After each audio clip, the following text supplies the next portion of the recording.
بسم الله الرحمن الرحيم. لا جناح عليكم إن طلقتم النساء ما لم تمسوهن أو تفرضوا لهن فريضة ومتعوهن على الموسع قدره وعلى المقتر قدره متاعا بالمعروف حقا على المحسنين. وإن طلقتموهن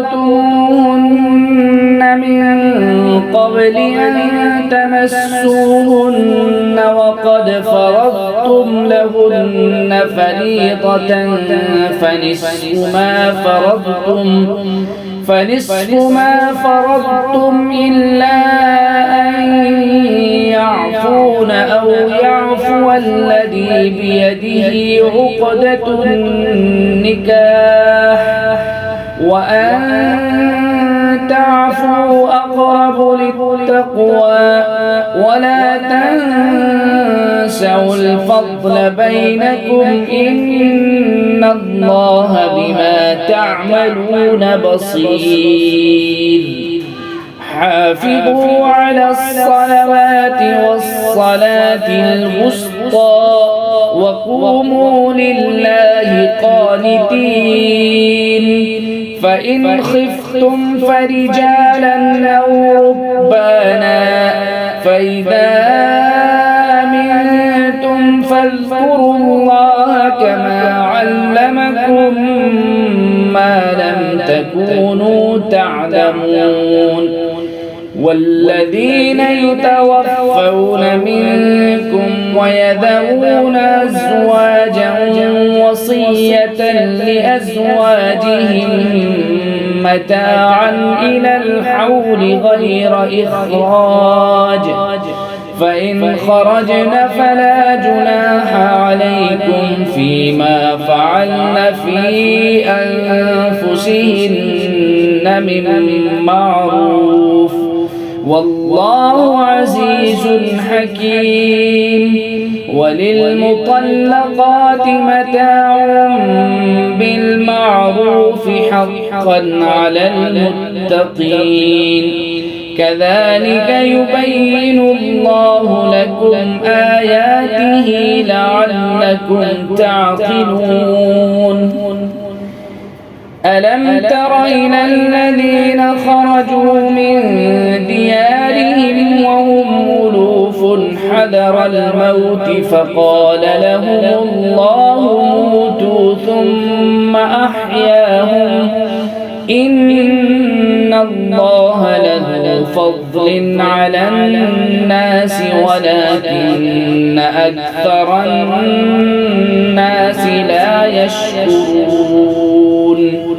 وقاتلوا في سبيل الله واعلموا أن الله سميع عليم.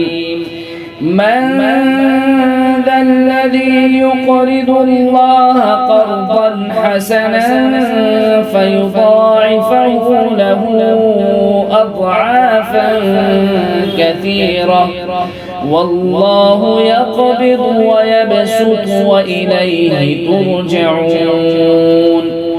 ألم تر إلى الملأ من بني إسرائيل من بعد موسى إذ قالوا لنبي له ابعث لنا ملكا نقاتل في سبيل الله قال هل عسيتم إن كتب عليكم القتال ألا تقاتلوا قالوا وما لنا ألا نقاتل في سبيل الله وقد أخرجنا من ديارنا وأبنائنا فلما كتب عليهم القتال تولوا إلا قليلا منهم والله عليم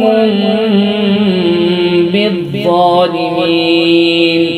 وقال لهم نبيهم إن الله قد بعث لكم طالوت ملكا.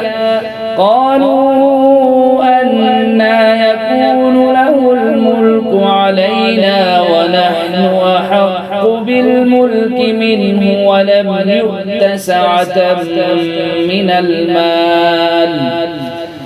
قال إن الله اصطفاه عليكم وزاده بسطة في العلم والجسم والله يؤتي ملكه من